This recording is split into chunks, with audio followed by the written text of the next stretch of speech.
Vous mangez plus équilibré, vous faites attention au sucre, parfois même vous mangez moins qu'avant et pourtant le poids ne bouge pas, ou pire, le ventre reste là. Beaucoup de personnes vivant avec un diabète connaissent cette situation. Elles font des efforts, mais leur corps semble résister. Et ce n'est pas un manque de volonté. C'est souvent une glycémie instable qui maintient le corps en mode stockage. Quand le sucre dans le sang monte et descend trop vite, le corps ne brûle plus. Il se protège, il stocke, il anticipe. Dans cette vidéo, on ne va pas parler de régime strict ni d'aliments miracles, mais d'aliments simples du quotidien qui aident à stabiliser la glycémie et qui, utilisés de la bonne manière, peuvent aussi faciliter la perte de poids, notamment au niveau abdominal. Pourquoi la glycémie bloque la perte de poids ? Quand la glycémie est instable, l'insuline reste élevée plus longtemps et une insuline élevée est un signal de stockage.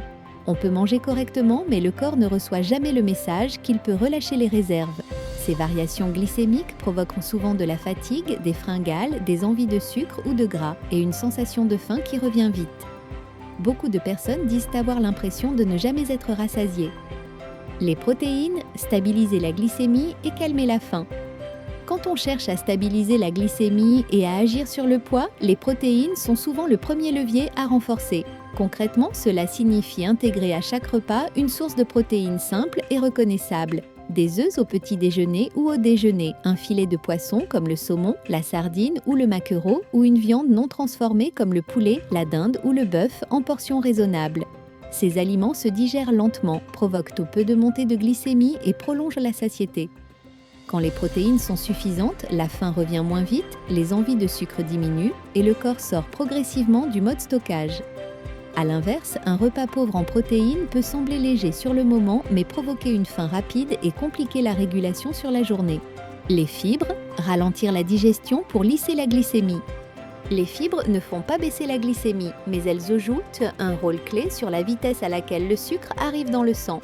On les trouve surtout dans les légumes, les légumineuses et certains féculents bien choisis.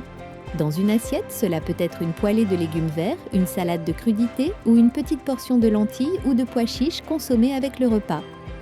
Les fibres forment une barrière naturelle dans l'intestin, elles ralentissent la digestion, étalent l'absorption du glucose et rendent la glycémie plus progressive. Elles sont particulièrement efficaces lorsqu'elles sont consommées au début ou au cœur du repas. Lorsqu'elles sont absentes, la glycémie monte plus vite, redescend plus brutalement et la faim revient trop tôt. Les bonnes graisses, rassurent le corps pour éviter le stockage. Les matières grasses sont souvent redoutées quand on parle de diabète et de poids. Pourtant, certaines graisses bien choisies sont de véritables alliés de la stabilité glycémique. Dans la pratique, cela peut être un filet d'huile d'olive sur les légumes ou la salade. Une petite poignée de noix ou un poisson gras comme le saumon ou les sardines plusieurs fois par semaine. Ces graisses ralentissent la digestion, prolongent la satiété et évitent que le sucre arrive trop vite dans le sang.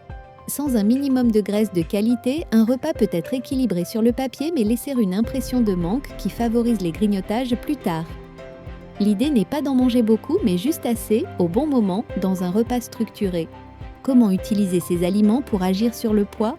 Ce qui influence vraiment le poids, ce n'est pas l'aliment seul, mais la portion, le moment et surtout l'association. La portion est souvent sous-estimée. Manger trop peu peut maintenir le corps en alerte, mais manger trop, même des aliments de qualité, peut relancer des variations de glycémie. L'objectif est de choisir des portions rassasiantes sans provoquer de lourdeur ni de fringales. Le moment compte aussi. Un aliment bien toléré à midi peut avoir un impact différent le soir, surtout s'il est pris trop vite ou à jeun. Observer quand le corps réagit le mieux permet des ajustements simples. Enfin, l'association change tout. Un aliment consommé seul n'a pas le même effet que le même aliment intégré dans un repas équilibré. C'est souvent ce levier-là qui fait la différence. Les erreurs fréquentes qui bloquent la perte de poids. L'une des erreurs les plus courantes est de manger trop léger en pensant bien faire. Une assiette trop pauvre laisse la glycémie monter puis chuter rapidement, la faim revient vite et le corps reste en mode alerte. Autre piège fréquent, supprimer complètement les matières grasses. Sans un minimum de gras, la digestion est trop rapide, la satiété ne dure pas et l'insuline reste instable. Il y a aussi une erreur très sous-estimée, manger sain mais trop vite. Dans la précipitation, le corps régule moins bien, la digestion est moins efficace et la glycémie devient plus chaotique. Ces comportements ne sont pas des fautes, mais souvent des réponses à la peur de mal faire.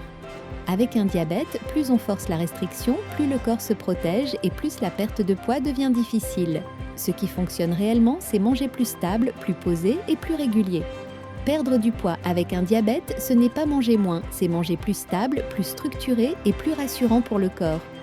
Commencez par un seul ajustement, observez votre faim, votre énergie et votre glycémie et surtout partagez en commentaire ce que vous aimeriez voir changer en premier, la faim, l'énergie ou le poids. Vos retours m'aident à créer les prochaines vidéos Glucovie au plus proche de votre réalité.